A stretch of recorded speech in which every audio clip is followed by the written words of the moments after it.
तो आज के इस वीडियो में हम आपको बताएंगे कि दिल्ली के अंदर जो 3 कचड़े का पहाड़ था, जी हाँ गाइस, माउंटेन ऑफ गार्बेज, इन कचड़ों के पहाड़ को 2026 के लास्ट तक पूरी तरह से गायब कर दिया जाएगा। जी हाँ गाइस, और यहाँ पर पार्क बनाया जाएगा। तो दिल्ली गवर्नमेंट ने 1 साल के अंदर कितना कचरा साफ किया है और कैसे यहाँ पर पार्क को बनाया जाएगा, 1 साल के अंदर दिल्ली के अंदर क्या बदलाव आया, आइए जानते हैं छोटे से वीडियो के माध्यम से। नमस्ते and welcome to all India project मैं विकास।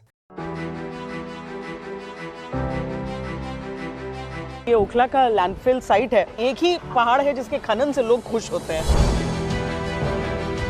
जो लीगेसी वेस्ट वाला कूड़ा है वो भी आप देख रही हैं, लगातार ये सारी मशीनरी काम कर रही है, डे नाइट काम कर रही है। गाइस, दिल्ली के एयर क्वालिटी को सही करना ये कोई ऐसा चीज़ नहीं है कि आप कोई छोटी सी नदी है उसको साफ कर दो साफ हो जाएगा। आप एयर को साफ करने की बात कर रहे हो, ऑक्सीजन की मात्रा बढ़ाना है और कार्बन डाइऑक्साइड को कम करना है। तो ये कोई इतना आसान काम नहीं है, ये काफ़ी ज़्यादा टाइम टेकन है। तो दिल्ली के अंदर जो एयर क्वालिटी ख़राब है इसके पीछे कई सारे रीज़न है। इसमें से एक बड़ा रीज़न है दिल्ली के अंदर कचरा। दिल्ली में सालों से जो कचरा फेंका जा रहा था, इसके वजह से दिल्ली के अंदर कचरे का पहाड़ बन चुका है और दिल्ली में कचरे के पहाड़ों से लोगों को जल्द ही निजात मिलने वाली है। इसके लिए दिल्ली गवर्नमेंट के द्वारा एक बहुत बड़ा कदम उठाया गया है। दिल्ली के वन एवं पर्यावरण मंत्री भूपेंद्र यादव, इन्होंने नगर निकाय के अधिकारियों के साथ बैठक की। गाजीपुर, ओखला और भलसवा दिल्ली की 3 जगह है जहां पर कचड़ों का सबसे बड़ा पहाड़ है और इन पहाड़ों को जल्द से जल्द साफ करने का निर्देश दिया गया है। तो इसका मतलब क्या, दिल्ली गवर्नमेंट यहां से कचरा उठा करके कहीं और फेंक रही है? नहीं गाइस, फिर तो बात वही हो गया कि एक जगह से कचरे को उठा करके दूसरी जगह डाल दो, फिर वहां पर पहाड़ बन जाएगा। ये काम नहीं करना है। हम लोग कचरे का रिसाइकिल कर रहे हैं, इससे एनर्जी का भी प्रोडक्शन होगा और कचरे का निपटान भी हो जाएगा। और इस काम में central government, state government, NHAI, कई सारी बड़ी बड़ी ऑर्गेनाइजेशन शामिल है। बिजली का प्रोडक्शन अलग हो रहा है। जिन कचरों को रिसाइकिल करना इम्पॉसिबल है, जैसे कि प्लास्टिक वगैरह, उस तरह के जो कचरे हैं उनको हम लोग NHAI को दे रहे हैं। जो नए नए एक्सप्रेसवे हाईवे बन रहे हैं उसके अंदर इसका यूज कर रही है। और कुछ कचरे ऐसे हैं जिनसे कि हम लोग एनर्जी का प्रोडक्शन कर रहे हैं। अभी मैं आपको डाटा दूंगा कि किस तरह से और किस मात्रा में दिल्ली के अंदर कचरे का निपटान हो रहा है। कितने दिन बाद आपको जज करना फेयर होगा? आप मुझे रोज जज कीजिए, आई डोंट माइंड। अगर लगे कि रेखा गुप्ता काम कम कर रही है तो जज कीजिए। अगर आपको लगता है कि रेखा गुप्ता ने सही निर्णय नहीं लिया तो आप जज कीजिए।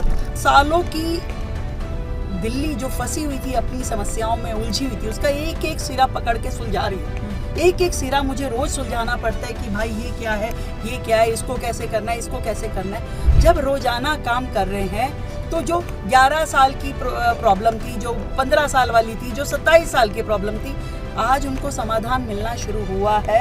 हर साल आपको बेहतर दिल्ली दिखाई देगी, इतना मैं विश्वास दिलाता हूँ। गवर्नमेंट का मानना है कि दिल्ली के अंदर तब तक किसी निर्माण कार्य का मंजूरी नहीं मिलना चाहिए जब तक उसके कचरे का निपटान ना हो जाए। पहले फेज में दिल्ली गवर्नमेंट राजधानी में 40% प्रदूषण को कम करने का प्लान लेकर के सामने आई है और सबसे पहले अधिकारी इसी मिशन मोड पर काम कर रहे हैं। और चूंकि दिल्ली को गंदा करने में दिल्ली वालों का भी हाथ है, गवर्नमेंट अकेले तो खराब नहीं कर रही है एयर क्वालिटी को। दिल्ली के अंदर जो जनसंख्या बढ़ रही है इसमें लोगों का भी योगदान है। तो लोगों को भी जागरूक किया जा रहा है कि आप भी इस मिशन में सरकार का योगदान दीजिए कि दिल्ली की एयर क्वालिटी को कैसे हम साफ कर सकते हैं। जब तक आम पब्लिक का भागीदारी नहीं होगा तब तक दिल्ली नहीं बदलने वाला है, चाहे गवर्नमेंट कितनी भी कोशिश कर ले। तो सबसे पहले दिल्ली के अंदर जितना एयर क्वालिटी खराब हो चुका है, जितना कचरा जमा हो चुका है, उन सब का सबसे पहले निपटान किया जा रहा है। यमुना क्लीनिंग से लेकर के जितने भी नाले हैं उनके साथ साथ जितना भी कूड़ा हमारे पास स्टॉक है उनको क्लीन किया जा रहा है।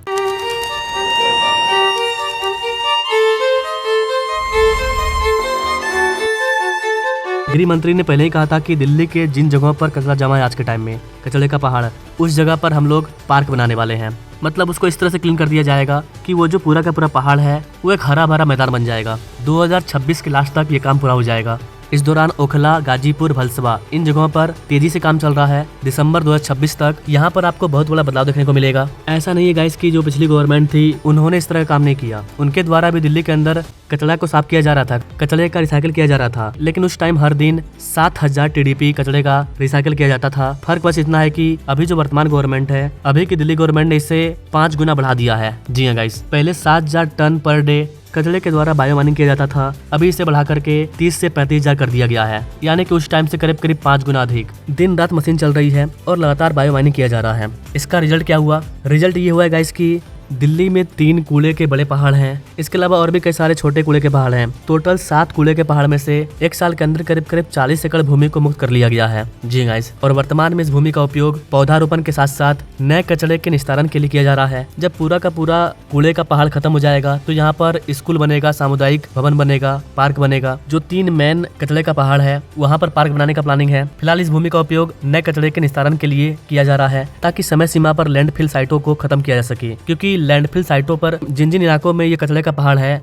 न केवल यहाँ प्रॉब्लम हो रहा है बल्कि इसके दूर दूर तक लोग यहाँ पर बसना नहीं चाहते हैं, क्योंकि कचरे के पहाड़ से दिन रात हवा के माध्यम से प्रदूषण होता है और ये प्रदूषण आसपास के एयर क्वालिटी को भी खराब करता है। एमसीडी ने भलसवा लैंडफिल पर करीब 12 से 15 एकड़ भूमि को खाली कर दिया है। सिंघोली लैंडफिल पर करीब करीब 7 एकड़, ओखला लैंडफिल पर करीब करीब 10 से 12 एकड़, बवाना में भी 10 से 12 एकड़, ओवरऑल 40 एकड़ से अधिक का एरिया खाली कर दिया गया है। जी हाँ गाइस, 100 में से 40% काम पूरा हो चुका है, 60% काम बाकी है, जो कि इस साल के लास्ट तक 90% से अधिक पूरा हो जाएगा। खाली जमीनों पर पौधारोपण कार्य भी शुरू हो चुका है ना। दिल्ली की प्रॉब्लम क्या है कि दिल्ली में अभी हर दिन 12,000 मीट्रिक टन ठोस कचरा का प्रोडक्शन होता है। जी हाँ गाइस, सिर्फ एक दिन का बता रहा हूँ और सोचिए ये सालों से चला आ रहा है, शुरू से ही चलते आ रहा है, जिसकी वजह से आज के टाइम में इतना बड़ा कूड़े का पहाड़ बन चुका है। तो पहले क्या होता था कि 12,000 मीट्रिक टन कचरा का प्रोडक्शन होता था हर दिन। इसमें से मुश्किल से 6 से 7 हजार का ही रिसाइकल हो पाता था। बाकी का जो कचरा है वो इन्हीं पहाड़ों में जाकर के जमा हो जाता था। हर दिन 5,000 टन से अधिक कचरा यहाँ पर आ रहा था, 5,000 6,000। इसके वजह से ये पहाड़ बना है, लेकिन अब ऐसा नहीं हो रहा है। 6,000 मीट्रिक टन कूड़ा आपका खड़ा हो रहा है रोजाना,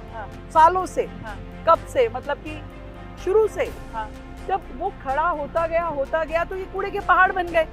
तब 15 साल वाली कांग्रेस की सरकार ने ना इसके बारे में सोचा, ना जो अभी 11 साल की आम आदमी पार्टी की सरकार गई है उन्होंने भी नहीं सोचा कि ये रोजाना का कूड़ा जो खड़ा हो रहा है, जो धीरे धीरे पहाड़ बनता जा रहा है, इसका क्या समाधान है। आज जब हमारी सरकार बनी है तो 100% डे टू डे आपका जितना कूड़ा जनरेट हो रहा है वो प्रोसेस होना चाहिए। वेस्ट टू एनर्जी प्लांट की कैपेसिटी बढ़नी चाहिए। उसके लिए हमने 15,000 टीपीडी की योजना बनाई है। हम जो है तेखंड की भी कैपेसिटी बढ़ा रहे हैं, हम गाजीपुर की कैपेसिटी बढ़ाने के लिए काम कर रहे हैं। वर्तमान में जितने भी कचरे का प्रोडक्शन हो रहा है हर दिन, उसका भी रिसाइकिल किया जा रहा है और जो कचरे का पहाड़ है उस कचरे का भी रिसाइकिल किया जा रहा है। वर्तमान में हर दिन 30 से 35,000 मीट्रिक टन कचरे का निस्तारण किया जा रहा है। फ्यूचर में ये और भी आगे बढ़ेगा। सरकार और भी नए नए प्लांट को लगा रही है। आज के टाइम में आपको दिल्ली में 70 के आसपास ट्रामल मशीन देखने को मिलेंगे, जिनसे कि कचरे का निस्तारण किया जा रहा है। तो करीब करीब 30 से 35,000 कचरे का निस्तारण हर दिन किया जा रहा है, जिसको कि बढ़ा करके 40 से 45,000 कर देना है और तभी हम अपने टारगेट को अचीव कर पाएंगे। दिल्ली गवर्नमेंट की रिपोर्ट के अकॉर्डिंग 2026 के लास्ट तक भलसवा लैंडफिल को और गाजीपुर लैंडफिल को साफ कर दिया जाएगा। मतलब यहाँ से कचरे का पहाड़ खत्म हो जाएगा। तो दिल्ली में कचरे का निपटान लगातार किया जा रहा है। तो दिल्ली के अंदर चाहे यमुना क्लीनिंग हो, चाहे कचरे का सफाई हो, या फिर नाले का सफाई हो, या फिर सीवेज ट्रीटमेंट प्लांट हो, ये सारा चीज फायदा पहुंचाएगा दिल्ली के एयर क्वालिटी को। दिल्ली के अंदर ट्रैफिक जाम को कम करने के लिए नए नए इंफ्रास्ट्रक्चर को बनाना। करीब करीब दिल्ली के अंदर 4,000 इलेक्ट्रिक बस चल रही है, जो कि भारत में सबसे ज्यादा है। ये सारा जितना भी काम हो रहा है, इन सब का मेन मकसद वही है, दिल्ली के एयर क्वालिटी को सही करना। ये बेसिक चीज है। इससे और भी अधिक फायदे होंगे, लेकिन जो मेन फायदा होगा दिल्ली का एयर क्वालिटी में होगा। एक बार में दिल्ली के एयर क्वालिटी को खत्म करना, साफ करना, ये इम्पॉसिबल है। लंदन को साफ एयर पाने में 45 साल का टाइम लगा था। चीन की जो बीजिंग शहर है, उन्होंने करीब करीब 11 साल का टाइम लिया था। तो वर्तमान गवर्नमेंट का भी 1 साल ही हुआ है। आपने केजरीवाल जी को भी 11 साल का टाइम दिया था। चीन ने 11 साल में दिल्ली का एयर क्वालिटी सही कर लिया था, लेकिन केजरीवाल जी नहीं कर पाए। तो अभी अब नए तरीके से काम चल रहा है। चीन ने 11 साल में साफ कर लिया था। उसके पीछे कई सारे रीजन है। चीन में लोकतंत्र नहीं है, वहाँ कोई बोलने वाला नहीं है। चीन ने 36 गाँव को साफ कर दिया, 36 गांव को खाली कर दिया था, पूरा साफ कर दिया। कोई बोलने वाला नहीं है, वहां पर लोकतंत्र नहीं है। तो कई सारे रीजन है कि चीन ने 11 साल में कर लिया। लंदन ने लोकतांत्रिक तरीके से किया तो 45 साल का टाइम लगा। और दिल्ली में 15 साल से 11 साल से अदर गवर्नमेंट थी। वर्तमान में बीजेपी गवर्नमेंट आई है, जिनका कि 1 साल हुआ है और सबसे पहले बेसिक चीज पर काम किया जा रहा है।